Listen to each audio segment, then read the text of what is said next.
3 August রাজধানীর শাহবাগ, কেন্দ্রীয় শহীদ মিনার ও সোহরাওয়ার্দী উদ্যানে পৃথক সমাবেশ ও অনুষ্ঠান ঘিরে বিশেষ নির্দেশনা জারি করেছে ঢাকা মহানগর পুলিশ।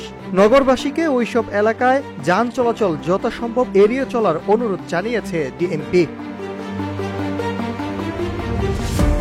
2 আগস্ট ডিএমপির কমিশনার শেখ মোহাম্মদ সাজ্জাদ আলী স্বাক্ষরিত এক গণবিজ্ঞপ্তিতে এই অনুরোধ জানানো হয়। এছাড়াও এইচএসসি ও সমমান এবং বিসিএস পরীক্ষার্থীদের যথেষ্ট সময় নিয়ে পরীক্ষা কেন্দ্রের উদ্দেশ্যে রওনা হওয়ার অনুরোধ করা হয়েছে।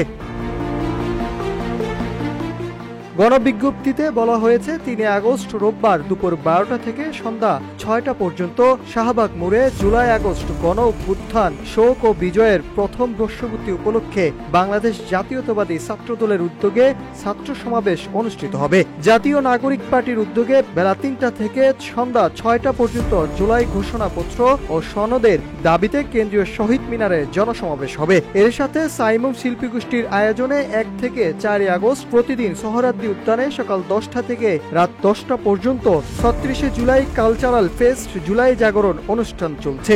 এছাড়া ঢাকার বিভিন্ন কেন্দ্রে এইচএসসি ও বিসিএস পরীক্ষা অনুষ্ঠিত হবে। বিজ্ঞপ্তিতে আরো বলা হয়েছে, এসব সভা, সমাবেশ ও অনুষ্ঠানের কারণে রোববার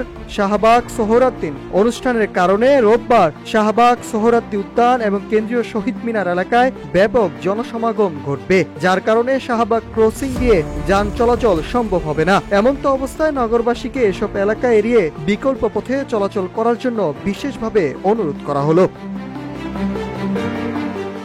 বিকল্প ব্যবস্থার বিষয়ে বিজ্ঞপ্তিতে বলা হয়েছে, সোনারগাঁও ক্রসিং বা বাংলা মোটর ক্রসিং হয়ে উত্তর দিক থেকে আসা গাড়িগুলো হোটেল ইন্টারকন্টিনেন্টাল থেকে সোজা শাহবাগের দিকে না গিয়ে বায়ে মোড় নিয়ে হেয়ার রোড বা মিন্টু রোড হয়ে যাতায়াত করবে। সায়েন্স ল্যাব ক্রসিং থেকে এলিফ্যান্ট রোড হয়ে আসা গাড়িগুলো কাটামন মোড় থেকে শাহবাগের দিকে না গিয়ে ডানে মোড় নিয়ে নীলক্ষেত বা পলাশী হয়ে অথবা কাটাবন মোড় থেকে বায়ে মোড় নিয়ে হাতিরপুল রাস্তা হয়ে বাংলা মোটর লিং রোড দিয়ে চলাচল করবে।